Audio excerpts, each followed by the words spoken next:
Good morning all of you. आज हम अपना लेक्चर नंबर 30 यूनिट 5 का स्टार्ट कर रहे हैं, जो कि नेशनल इनकम एंड मेथड से रिलेटेड है। आज का जो टॉपिक है बहुत इंपॉर्टेंट टॉपिक है अगर हम इसको एक्सटर्नल के पॉइंट ऑफ व्यू से देखें, क्योंकि इकोनॉमिक्स के अंदर जो नेशनल इनकम वाला जो पार्ट होता है वो सबसे इंपॉर्टेंट पार्ट माना जाता है इकोनॉमिक्स सब्जेक्ट के अंदर। तो सबसे पहले हम समझते हैं नेशनल इनकम क्या है। अगर हम देखें तो नेशनल इनकम क्या है कि एक कंट्री के अंदर जितनी भी इकोनॉमिक एक्टिविटीज़ हो रही हैं, जैसे primary activity, secondary activity, tertiary activity, और उनसे जो भी हमें अमाउंट रिसीव हो रहा है किसी भी कंट्री को किसी ईयर के अंदर, तो वो उसका नेशनल इनकम होती है। तो अगर हम ये कहें कि जो इकोनॉमिक एक्टिविटीज़ किसी कंट्री के अंदर हो रही हैं किसी ईयर के अंदर, और उससे जो भी टोटल इनकम हमें मिल रही है वो हमारी नेशनल इनकम होती है।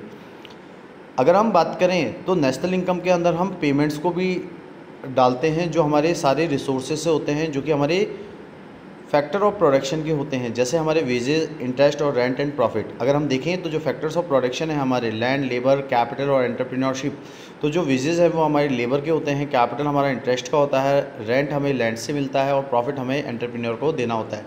तो ये जितने भी पेमेंट्स हैं जो हमें रिसोर्सेज से मिल रहे हैं वो भी हमारे नेशनल इनकम का ही पार्ट होते हैं।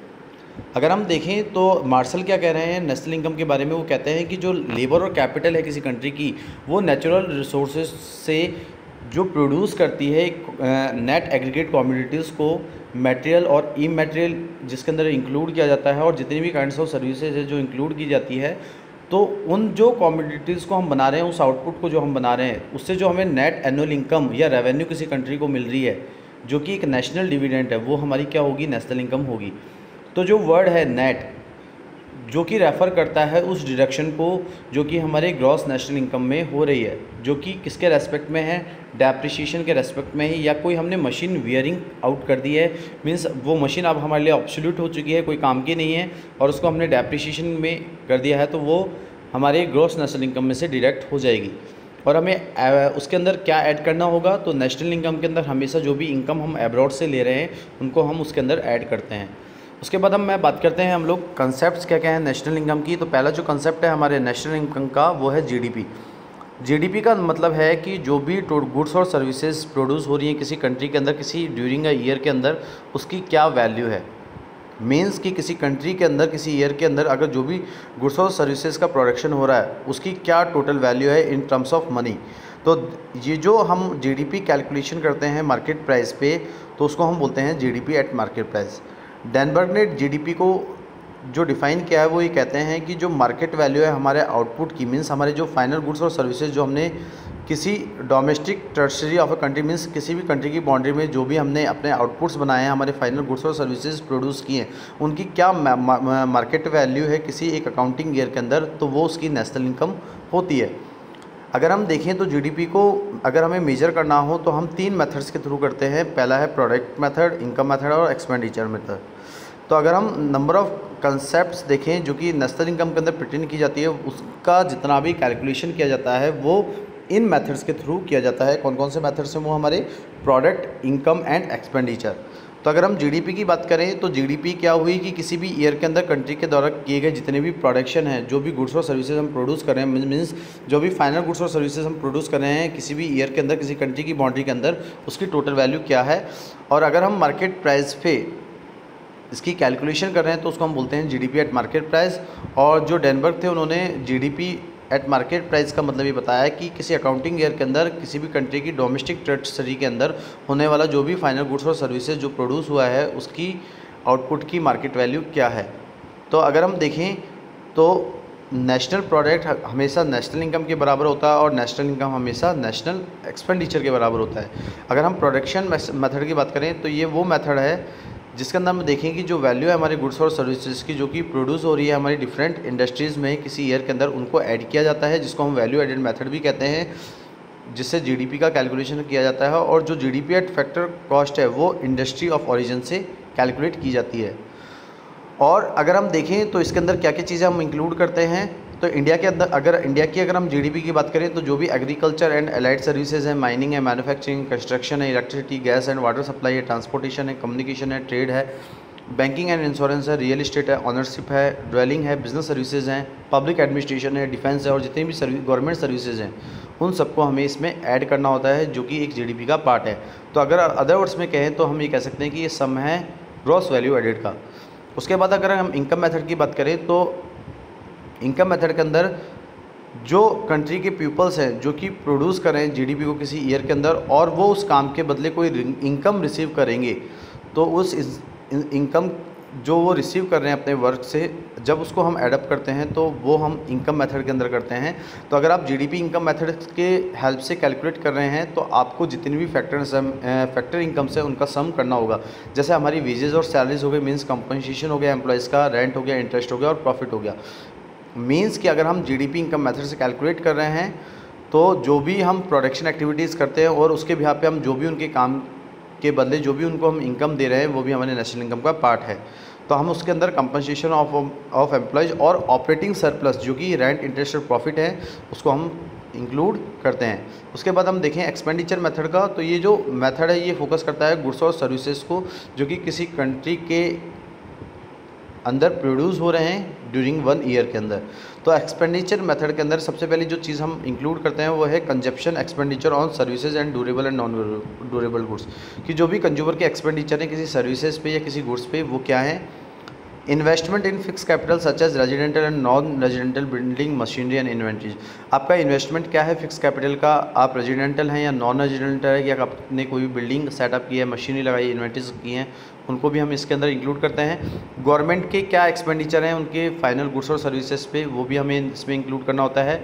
और export of goods and services जो कि किसी कंट्री के पीपल द्वारा की जा रही है वो ऐड की जाती है, और जितने भी हमारे इंपोर्ट्स उनको हम डिडक्ट करते हैं। तो जो पार्ट है हमारे कंजप्शन का, इन्वेस्टमेंट का, गवर्नमेंट एक्सपेंडिचर का और जो भी स्पेंड है हमारे इंपोर्ट्स के, वो जीडीपी में से घटाए जाते हैं। और जो इंपोर्टेड कंपोनेंट्स हैं जैसे रॉ मटेरियल हो गया या जो भी हम एक्सपोर्ट गुड्स के मैन्युफैक्चर में यूज़ करें उनको एक्सक्लूडेड किया जाता है जीडीपी में से।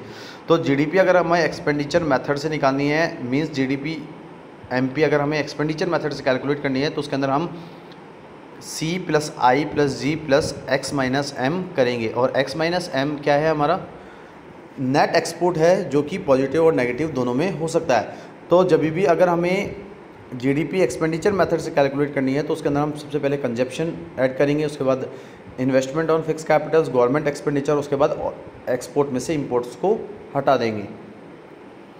इसके बाद अगर हम बात करें तो जीडीपी एट फैक्टर कॉस्ट क्या है। जीडीपी फैक्टर कॉस्ट वो सम है नेट वैल्यू एडेड का जो कि कंट्री के जितने भी प्रोड्यूसर्स द्वारा की जा रही है। तो जो नेट वैल्यू एडेड है वो डिस्ट्रीब्यूटेड इनकम होती है ऑनर्स की जो कि उनके फैक्टर्स ऑफ प्रोडक्शन से मिल रही है। तो जीडीपी क्या है, सम है उन डोमेस्टिक फैक्टर इनकम्स का और फिक्स कैपिटल कंजप्शन का और डेप्रिसिएशन का। तो अगर हमें जीडीपी फैक्टर कॉस्ट निकालनी है तो उसके लिए हमें नेट वैल्यू एडेड को और डेप्रिसिएशन को ऐड करना होगा। अगर हम GDP at the factor cost में देखें तो क्या क्या चीज़ें इंक्लूड होंगी, जैसे हमारे कंपनसेशन ऑफ एम्प्लॉइज़, जैसे वेजेस और सैलरीज हो गई, ऑपरेटिंग सरप्लस हो गया, मींस जो बिजनेस प्रॉफिट है इनकॉर्पोरेटेड और अनइनकॉर्पोरेटेड फर्म्स के। तो ऑपरेटिंग सरप्लस क्या होती है, gross value added factor cost minus consumption of employees minus depreciation. और लास्ट क्या है, हमारी mixed income of self employed, means जो भी सेल्फ एम्प्लॉयड कर रहे हैं उनसे जो भी इनकम हमें रिसीव हो रही है वो भी हमारी जीडीपी का ही पार्ट है। कंसेप्चुअली जीडीपी जो है फैक्टर कॉस्ट या मार्केट प्राइस पे वो आइडेंटिकल है, क्योंकि जो फैक्टर कॉस्ट है मीन्स जो पेमेंट्स है हमारे फैक्टर्स के जो कि किसी गुड्स के प्रोड्यूस में किए जा रहे हैं वो हमेशा हमारे फाइनल वैल्यू ऑफ गुड्स और सर्विसेज जो कि मार्केट प्राइस है उनके बराबर होते हैं। तो जो मार्केट वैल्यू ऑफ गुड्स और सर्विसेज की वो डिफरेंट होती है जब हम फैक्टर ऑफ प्रोडक्शन को अर्न कर रहे हैं। तो जो जीडीपी है हमारे मार्केट प्राइस की उसके अंदर हम इंक्लूड करते हैं हमारे इनडायरेक्ट टैक्सेस को और उसके अंदर से सब्सिडीज़ को एक्सक्लूडेड मीन्स हटा देते हैं जो कि हमें गवर्नमेंट द्वारा दी जा रही है।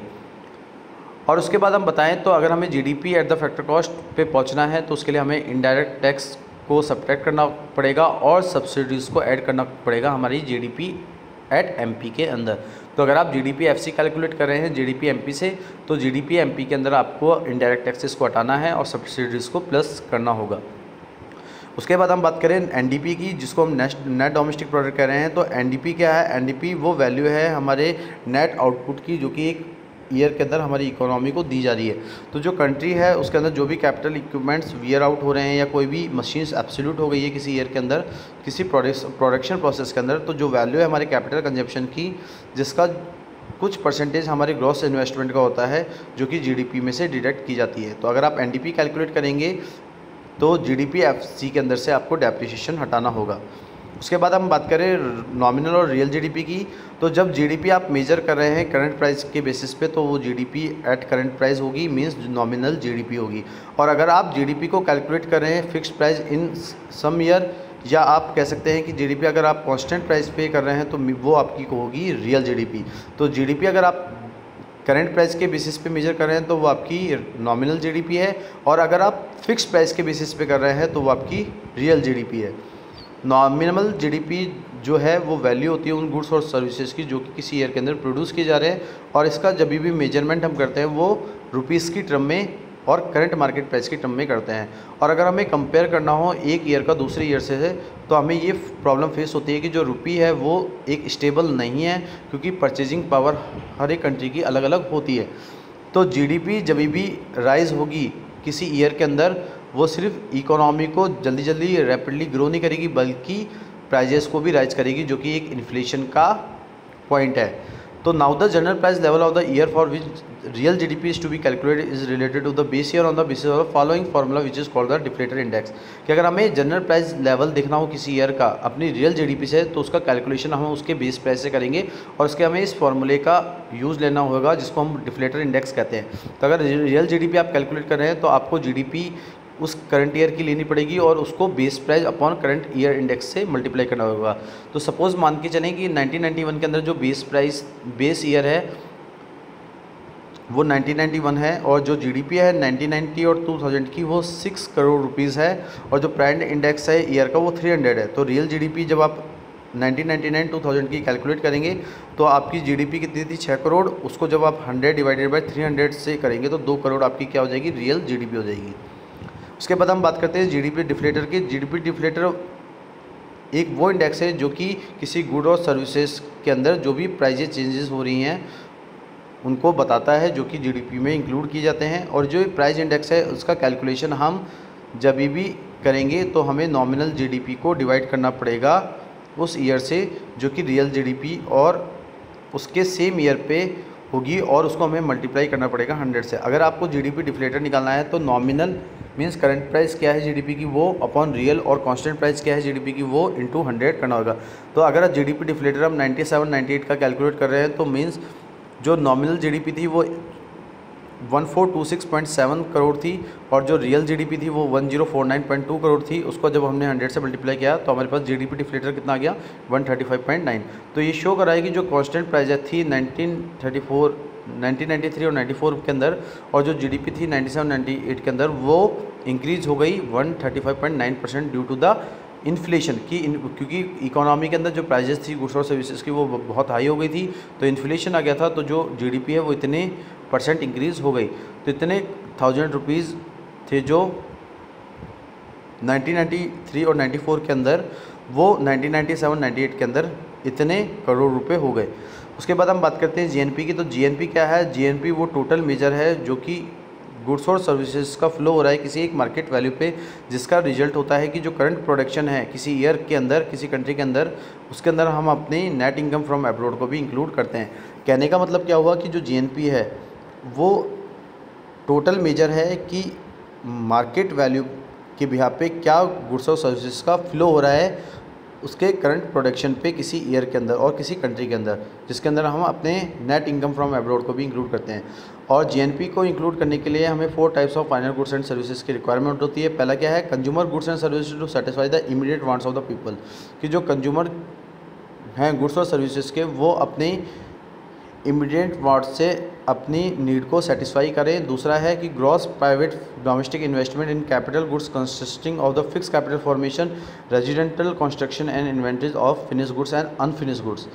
Third one is goods and services produce by the government, कि गवर्नमेंट के द्वारा कितने गुड्स और सर्विसेज को प्रोड्यूस किया जा रहा है। और नेट एक्सपोर्ट्स क्या हैं गुड्स और सर्विसेज के, तो जब भी हम डिफरेंस निकालेंगे वैल्यू ऑफ एक्सपोर्ट को वैल्यू ऑफ इंपोर्ट्स में से, तो उससे हमें नेट इनकम फ्रॉम अब्रॉड पता चल जाएगा। इसके बाद अगर हम बात करें तो क्या क्या 3 अप्रोचेज हैं जीएनपी की। तो जब हम स्टडी करते हैं फंडामेंटल कॉन्स्टिट्यूएंट्स जीएनपी के, तो हमें ये एसेंशियल होता है कि हम उसका एस्टिमेशन करें। तो उसके लिए हमें 3 अप्रोचेज को देखना होता है। तो जो इनकम मेथड है जीएनपी के अंदर, उसके अंदर हम जीएनपी कैलकुलेशन के लिए इनकम मेथड और एक्सपेंडिचर मेथड का और वैल्यू एडेड मेथड का यूज़ लेते हैं। तो जो ग्रॉस इनकम है वो हमेशा इक्वल होती है ग्रॉस एक्सपेंडिचर से, और ग्रॉस एक्सपेंडिचर हमेशा बराबर होता है ग्रॉस प्रोडक्ट के। तो अगर आप इनकम मेथड से जीएनपी कैलकुलेट कर रहे हैं तो इनकम मेथड के अंदर जब भी हम जीएनपी को कंसिस्ट करेंगे तो उसके अंदर हम जो भी रेम्यूनरेशन मीन्स जो भी इनकम हम पे कर रहे हैं इन टर्म्स ऑफ मनी अपने फैक्टर्स ऑफ प्रोडक्शन के लिए एनुअली किसी कंट्री के अंदर, वो उसके अंदर इंक्लूड किया जाएगा। जैसे जीएनपी है तो उसके अंदर जो भी सम टोटल हमें करना है उनमें क्या क्या चीज़ें हैं। पहला है वेजेज एंड सैलरी, उसके अंदर आप जो भी वेजेज और सैलरी जो कि एक प्रोडक्टिव एक्टिविटी करने के बाद एक वर्कर या एंटरप्रेन्योर को मिल रही है वो उसके अंदर ऐड की जाएगी, जिसके अंदर हम जितने भी सम रिसीव्ड किए हैं, डिपॉजिट किए हैं किसी ईयर के अंदर, जिसमें जितने टाइप ऑफ कंट्रीब्यूशन है, over time, commission, provident fund, insurance, सबको वेजेज और सैलरी के अंदर ही इंक्लूड किया जाएगा। सेकंड वन है हमारा रेंट, टोटल रेंट इंक्लूड किया जाएगा जो कि हमें लैंड से मिल रहा है, शॉप से मिल रहा है, या हाउस से मिल रहा है, फैक्ट्री से मिल रहा है, या जो भी एस्टिमेटेड रेंट हमें सारे एसेट्स से मिल रहे हैं जो कि ऑनर खुद यूज़ कर रहा है। थर्ड वन क्या है, इंटरेस्ट। इंटरेस्ट जो भी मिलेगा हमें किसी भी इनकम से वो वे है इंटरेस्ट का जो कि एक इंडिविजुअल को रिसीव हो रहा है किसी कंट्री के अंदर उसके डिफरेंट सोर्सेस से, तो इसको भी हमें ऐड करना होगा। और जब भी हम इंटरेस्ट का एस्टिमेटेड करेंगे तो हमें प्राइवेट कैपिटल को इन्वेस्ट जो भी हमने किया है और जो भी बिजनेसमैन ने जो भी चीज़ें बोरो नहीं की अपने पर्सनल बिजनेस के लिए वो इंक्लूड नहीं की जाएंगी। और साथ साथ हमें जो भी इंटरेस्ट रिसीव हो रहा है किसी गवर्नमेंटल लोन से उनको एक्सक्लूडेड मीन्स हटा दिया जाएगा। और जितने भी हमारे ट्रांसफ़र्स हैं उनको नेशनल इनकम में इंक्लूड किया जाएगा। उसके बाद नेक्स्ट क्या है, डिविडेंड। डिविडेंड अर्न किया जाता है शेयर होल्डर्स के द्वारा। तो जो भी शेयर होल्डर्स है जो भी वो डिविडेंड अर्न कर रहे हैं किसी कंपनीज के अंदर उसको जीएनपी में इंक्लूड किया जाता है। अनडिस्ट्रीब्यूटेड कॉर्पोरेट प्रॉफिट, प्रॉफिट जो कि अभी डिस्ट्रीब्यूटेड नहीं किया गया है कंपनीज़ में, वो भी अभी तक कंपनीज़ के पास रिटेन में है, उसको भी जीएनपी के अंदर इंक्लूड किया जाता है। मिक्स्ड इनकम कि वो प्रॉफिट जो कि किसी इनकॉर्पोरेटेड बिजनेस से मिले हैं या कोई भी सेल्फ एम्प्लॉयड पर्सन है या पार्टनरशिप फॉर्म है उससे जो भी हमें प्रॉफिट मिल रहा है मिक्स्ड इनकम के रूप में, वो भी एक जीएनपी का पार्ट है। डायरेक्ट टैक्स, डायरेक्ट जो टैक्सेस रिवेल्ड हो रहे हैं किसी इंडिविजुअल कॉर्पोरेशन या बिजनेस के लिए उनको भी जीएनपी में इंक्लूड किया जाएगा। इनडायरेक्ट टैक्स जो भी गवर्नमेंट ले रही है, नंबर ऑफ इनडायरेक्ट टैक्स जैसे हमारी एक्साइज ड्यूटी, सेल टैक्स, उनको भी हमें जीएनपी के अंदर इंक्लूड किया जाएगा। तो ये जो टैक्सेस हैं जो कि इंक्लूड किए जाते हैं किसी कमोडिटी की प्राइस के अंदर, बट रेवेन्यू जो है वो गवर्नमेंट ट्रेजरी के अंदर नहीं होता है जो कि एक फैक्टर ऑफ प्रोडक्शन का पार्ट नहीं है। तो जो भी इनकम ड्यू होती है जैसे जो टैक्सेस हैं उनको जीएनपी के अंदर ऐड किया जाता है। डेप्रिसिएशन की आप बात करें तो every corporation make allowances for expenditure on wearing out and depreciation of machine, कि कोई भी मशीन जो एक प्रोडक्शन एक्टिविटीज़ में है और वो अब इंसॉल्वेंट हो चुकी है, वो अब कोई उसको हमें वेयरिंग आउट करना है, तो जो भी डेप्रिसिएशन उस मशीन से या उस प्लांट से या उस कैपिटल इक्विपमेंट से हमें मिलेगा उसको भी हमें ऐड करना होगा, जो कि एक फैक्टर ऑफ प्रोडक्शन की रिसीव्ड इनकम है जो कि जीएनपी का पार्ट है। उसके बाद है net income earn from abroad. तो जो डिफरेंस है हमारे value of export of goods and services और value of imports of goods and services का जो डिफरेंस होगा वो net income earn from abroad होगी। मीन्स एक्सपोर्ट में से जब हम इंपोर्ट्स को घटा देंगे तो वो हमारे होते हैं net income earn from abroad. तो जो डिफरेंस है वो या पॉजिटिव होगा, तो अगर वो डिफरेंस हमारा पॉजिटिव है तो जीएनपी के अंदर ऐड कर देंगे। अगर हमारा जो डिफरेंस है वो नेगेटिव आ रहा है तो हमें उसे जीएनपी में से डिडक्ट करना होगा। तो जीएनपी को जब हम इनकम मेथड से कैलकुलेट करेंगे तो हमें इन सब चीज़ों को इंक्लूड करना होगा, जैसे wages and salaries, rent, interest, dividend, undistributed corporate profit, mixed income, direct taxes, indirect taxes, depreciation and net income from abroad. उसके बाद अगर हम बात करें तो जीएनपी अगर आप एक्सपेंडिचर मेथड से कैलकुलेट कर रहे हैं तो जीएनपी क्या है, सम है उन टोटल एक्सपेंडिचर का जो कि इनकर्ड किया जा रहा है किसी गुड्स एंड सर्विसेज के अंदर किसी ईयर और किसी कंट्री के अंदर। तो इसके अंदर हम इंक्लूड करेंगे, पहला चीज़ क्या है हमारी प्राइवेट कंजप्शन एक्सपेंडिचर। तो जितने भी टाइप्स के एक्सपेंडिचर जो कि एक पर्सनल कंजप्शन है किसी इंडिविजुअल के किसी कंट्री के अंदर तो उनको इंक्लूड किया जाएगा। इसके अंदर जितने भी एक्सपेंसेस जो हमारे ड्यूरेबल गुड्स जैसे वॉच, बाइसिकल, रेडियो और जितने भी एक्सपेंडिचर हमारे सिंगल यूज़ कंज्यूमर्स पे हैं जैसे ब्रेड, मिल्क, घी, क्लॉथ्स, उन सब एक्सपेंडिचर जो कि हम किसी सर्विस के इंकर के लिए लगा रहे हैं, जैसे स्कूल की फ़ीस दे रहे हैं, डॉक्टर्स को फ़ीस पे कर रहे हैं, लॉयर को दे रहे हैं, ट्रांसपोर्टेशन फैसिलिटीज़ ले रहे हैं, तो इन पे जो भी हमारा एक्सपेंडिचर हो रहा है फाइनल गुड्स को लेने के लिए तो वो भी इसके अंदर ऐड किया जाएगा, इंक्लूड किया जाएगा। उसके बाद है ग्रॉस डोमेस्टिक प्राइवेट इन्वेस्टमेंट। तो इसके अंदर हम उन एक्सपेंडिचर्स को इंकर करेंगे जो कि एक प्राइवेट एंटरप्राइज के द्वारा किसी भी नए इन्वेस्टमेंट के लिए की जा रही है और उसने अपने ओल्ड कैपिटल को रिप्लेस कर दिया है। इसके अंदर हम इंक्लूड करेंगे उन एक्सपेंडिचर को जो कि किसी हाउस कंस्ट्रक्शन, फैक्ट्री बिल्डिंग या जितनी भी टाइप्स ऑफ मशीनरी, प्लांट और कैपिटल इक्विपमेंट से रिलेटेड है, उन सारे एक्सपेंसेस को हम इसके अंदर इंक्लूड करेंगे। और पर्टिकुलरली अगर हमारी इन्वेंट्री इंक्रीज़ और डिक्रीज़ हो रही है तो उसको ऐड और सब्ट्रैक्ट किया जाएगा। अगर इन्वेंट्री इंक्लूड कर रहे हैं हम किसी चीज़ के प्रोड्यूस में, तो जो भी अनसोल्ड मैन्युफैक्चर या सेमी मैन्युफैक्चर गुड्स हैं उस ईयर के, और जो भी स्टॉक है रॉ मटेरियल का, उसको भी जीएनपी के अंदर काउंटेड किया जाएगा। और इसके अंदर हम किसी भी तरीके के फाइनल एक्सचेंज जैसे कि शेयर्स, स्टॉक्स, जो भी हमने सेल और परचेज़ किए हैं जो कि एक रियल इन्वेस्टमेंट नहीं है, उनको नहीं इंक्लूड करेंगे और डेप्रिसिएशन को ऐड किया जाएगा। उसके बाद है नेट फॉरेन इन्वेस्टमेंट। इसका मतलब क्या है कि जो डिफरेंस है हमारे एक्सपोर्ट और इंपोर्ट का, मींस जो एक्सपोर्ट सरप्लस है वो हमारा होता है नेट फॉरेन इन्वेस्टमेंट। तो हर एक कंट्री क्या करती है कि जो एक्सपोर्ट है, इंपोर्ट्स हैं सर्टेन फॉरेन कंट्रीज़ के अंदर, तो जो इंपोर्टेड गुड्स हैं जो कि नहीं प्रोड्यूस हो रहे किसी कंट्री के अंदर, तो उनको हम नेशनल इनकम में इंक्लूड नहीं करते। लेकिन जो भी एक्सपोर्टेड हो रहे हैं, जो भी हम मैन्युफैक्चर कर रहे हैं किसी कंट्री के अंदर गुड्स का और उनको दूसरी कंट्री के अंदर एक्सपोर्ट किए जा रहे हैं, उनको ऐड किया जाता है। तो इसलिए हमेशा हम जब भी डिफरेंस निकालते हैं उनकी वैल्यूज़ का, तो हमेशा एक्सपोर्ट में से इंपोर्ट्स को माइनस करना होता है। तो जो हमारा रिजल्ट है वो पॉजिटिव में भी आ सकता है, नेगेटिव में आ सकता है। तो अगर पॉजिटिव आता है तो उसको हम ऐड कर देते हैं, अगर नेगेटिव आता है तो उसको हम जीएनपी में से डिडक्ट कर देते हैं। फोर्थ है government expenditure on goods and services. जो भी एक्सपेंडिचर किसी गवर्नमेंट के द्वारा इंकर किया जा रहा है किसी गुड्स एंड सर्विस में, वो भी जीएनपी का पार्ट है। तो जो सेंट्रल गवर्नमेंट है, स्टेट गवर्नमेंट है या लोकल गवर्नमेंट है जो कि स्पेंड कर रही हैं अपने एम्प्लॉयज़ पे, पुलिस पे, आर्मी पे, डिफेंस पे, या किसी ऑफिस को रन करने में या गवर्नमेंट को रन करने में, या जो भी कंटीजेंसी हैं, paper, pen, pencil, stationery, cloth, furniture, जो भी गवर्नमेंट अपने ऊपर खर्च कर रही है जो भी चीज़ों पे, उनको भी जीएनपी के अंदर इंक्लूड किया जाता है। तो इसके अंदर इंक्लूड करते हैं हम उन एक्सपेंडिचर्स को जो गवर्नमेंट एंटरप्राइजेस के होते हैं, और जो एक्सपेंडिचर होते हैं उनमें उसके अंदर किसी भी तरीके के ट्रांसफ़र पेमेंट्स को ऐड नहीं किया जाता, क्योंकि ये जो पेमेंट्स है वो किसी भी गुड और सर्विसेज के एक्सचेंज में बनाए नहीं गए जो कि किसी ईयर के अंदर होते हैं। और जीएनपी के अकॉर्डिंग अगर हम एक्सपेंडिचर मेथड से देखें कि किस तरीके से कैलकुलेशन किया जाएगा, तो उसके अंदर हमें private final consumption expenditure, government final consumption expenditure, GDPI means gross domestic capital, private investment, net foreign investment, और इन सबको हमें प्लस करना होता है। तो जीएनपी को एस्टिमेट करने के लिए हमें इनकम और एक्सपेंडिचर मेथड का यूज़ लेते हैं जो कि हमने अभी ऊपर देख लिए। इसके बाद अगर आपको जीएनपी प्रोडक्ट मेथड या वैल्यू एडेड मेथड से निकालना हो तो उसके लिए हमें क्या करना होगा, तो जीएनपी अगर आप वैल्यू एडेड से कर रहे हैं तो जब भी हम कैलकुलेटिंग करेंगे जीएनपी की ग्रॉस नेशनल प्रोडक्ट की, तो जो मनी वैल्यू है हमारे फाइनल गुड्स और सर्विसेज की जो कि किसी कंट्री के अंदर प्रोड्यूस किए जा रहे हैं करंट प्राइस के बेसिस पे किसी ईयर के अंदर, उनको उसके अंदर इंक्लूड किया जाता है। और इसके अंदर कोई भी वे नहीं है जिसमें हम डबल काउंटिंग को अवॉइड करें। और ये बहुत डिफ़िकल्ट होता है प्रॉपर्ली कि हमें ये पता लगाना कि हमारे फाइनल गुड और इंटरमीडिएट गुड्स क्या हैं। तो इसके इनहेंस में हम ये कहते हैं कि जो रॉ मटेरियल्स है, सेमी फिनिश्ड गुड्स है, फ्यूल सर्विसेज हैं जो कि सोल्ड कर रहे हैं हम इनपुट्स के रूप में किसी एक इंडस्ट्री से दूसरी इंडस्ट्री के लिए, तो जो भी हमारे फाइनल गुड्स हैं एक इंडस्ट्री के और इंटरमीडिएट के या अदर्स के, तो उनको अवॉइड किया जाता है। और जो वैल्यू है हमारे इंटरमीडिएट गुड्स की, उसका यूज़ मैन्युफैक्चर किसी भी फाइनल प्रोडक्ट के मैन्युफैक्चरिंग के लिए किया जाता है, जो भी फाइनल हमारे टोटल आउटपुट्स होते हैं उनमें से सेपरेट किया जाता है जो भी किसी इकोनॉमी की इंडस्ट्री में होते हैं। और जो डिफरेंस है हमारे वैल्यू ऑफ मटेरियल आउटपुट्स के, इनपुट्स के हर प्रोडक्शन की स्टेज पे, उनको हम कहते हैं वैल्यू एडेड। और ये जो जितने भी डिफरेंसेस हैं उनको एडअप किया जाता है हर एक इंडस्ट्री के अंदर, किसी भी इकोनॉमी में। तो जो जीएनपी है वैल्यू एडेड मेथड में, उसके अंदर हम ग्रॉस वैल्यू एडेड के अंदर नेट इनकम फ्रॉम अब्रॉड को इंक्लूड करते हैं।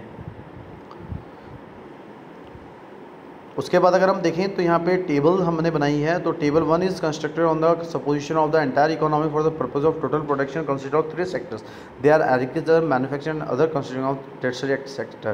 तो out of value of total product of each sector is deducted the value of its intermediate purchase और primary inputs to arrive at the value added for the entire economy. Thus the value of the total output of the entire economy as per the table 1 is rupees 155 crore and the value of the primary input comes to rupees 80 crore. Thus the GDP by value added is 75 crore means 155 minus 80 crore. तो अगर आप देखें तो यहाँ पे GDP हम value added method से calculate कर रहे हैं। तो ये इंडस्ट्रीज़ हमें दे रखी हैं मीन्स अगर हम इंडस्ट्री की बात करें तो 3 तरीके की एक्टिविटीज़ हो रही हैं, primary, secondary and tertiary activities, और जो टोटल आउटपुट हमें मिल रहा है 155 का मिल रहा है इन तीनों एक्टिविटीज़ से।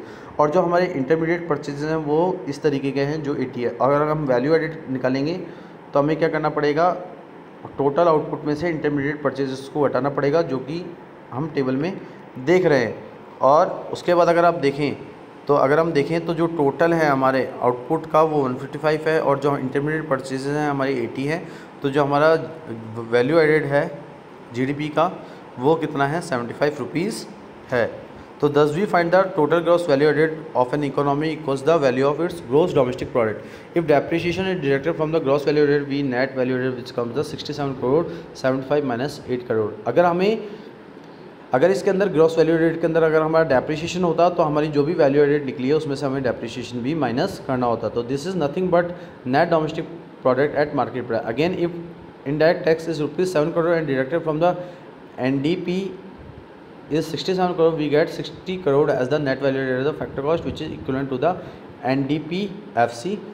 तो अगर आपके पास इनडायरेक्ट टैक्सेस भी हैं तो आपको अपने NDP जो आप 67 करोड़ कैलकुलेट किए उसमें से आप उसको डिडक्ट करेंगे तो आपके पास जो NDPFC है वो 60 करोड़ आएगा, जैसे कि आप इस टेबल में देख सकते हैं।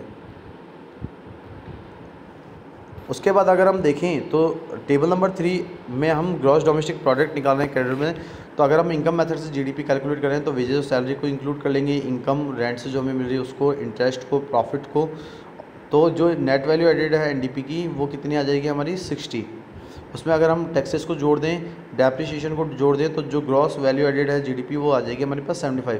और उसमें अगर हम नेट फैक्टर इनकम अब्रॉड को भी जोड़ दें तो हमारे पास ग्रॉस नेशनल इनकम आ जाएगी।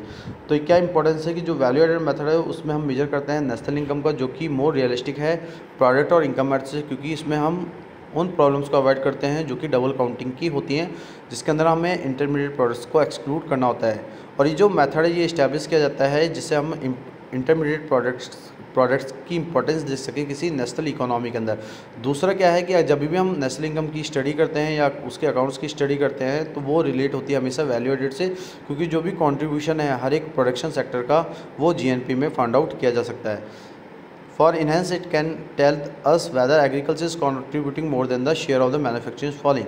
तो इससे हमें ये पता चल जाएगा कि एग्रीकल्चर का कंट्रीब्यूशन ज़्यादा है, मीन्स प्राइमरी एक्टिविटी का कंट्रीब्यूशन ज़्यादा है मैन्युफैक्चरिंग या सेकेंडरी एक्टिविटी से या टर्सरी एक्टिविटीज़ से।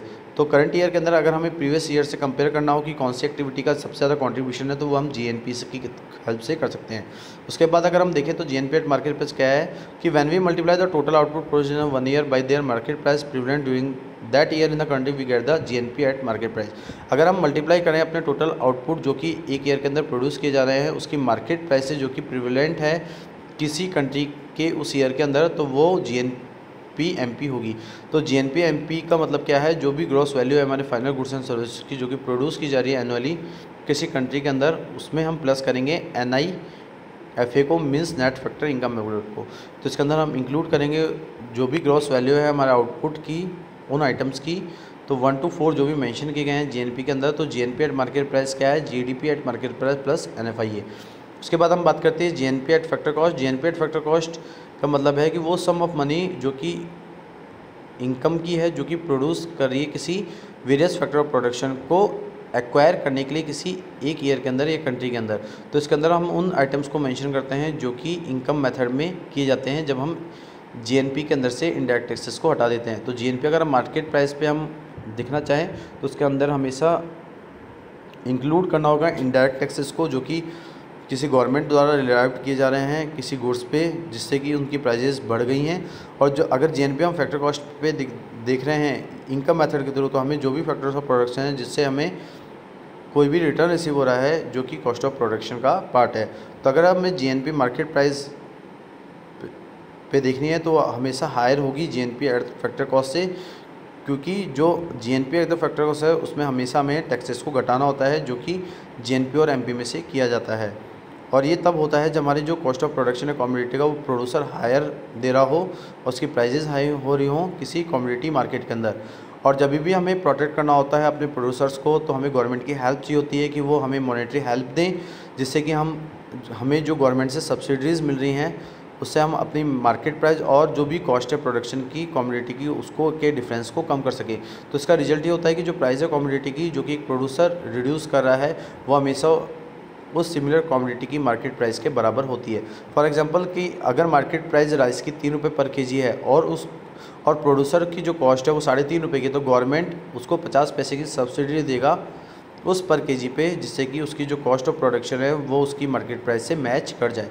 तो thus in order to arrive at GNP at factor cost subsidies are added to GNP at MP. तो जब भी हम जीएनपी एफसी कैलकुलेट करेंगे तो जीएनपी एमपी में से हमें जितने भी हमारे इंडायरेक्ट टैक्सेस हैं ऊपर हटाना है, और जो भी गवर्नमेंट सब्सिडीज़ हमें हमारी कॉस्ट ऑफ प्रोडक्शन और हमारी मार्केट प्राइस को इक्वल करने के लिए दी जा रही है उसको इंक्लूड कर दिया जाएगा। तो हमारा जो ये टॉपिक था ये यहाँ पे कंप्लीट होता है। आगे हम नेशनल इनकम के रिमेनिंग टॉपिक्स को, रिमेनिंग पार्ट को अगले लेक्चर में कवर करेंगे। आज के लिए इतना ही। Thank you so much and have a nice day.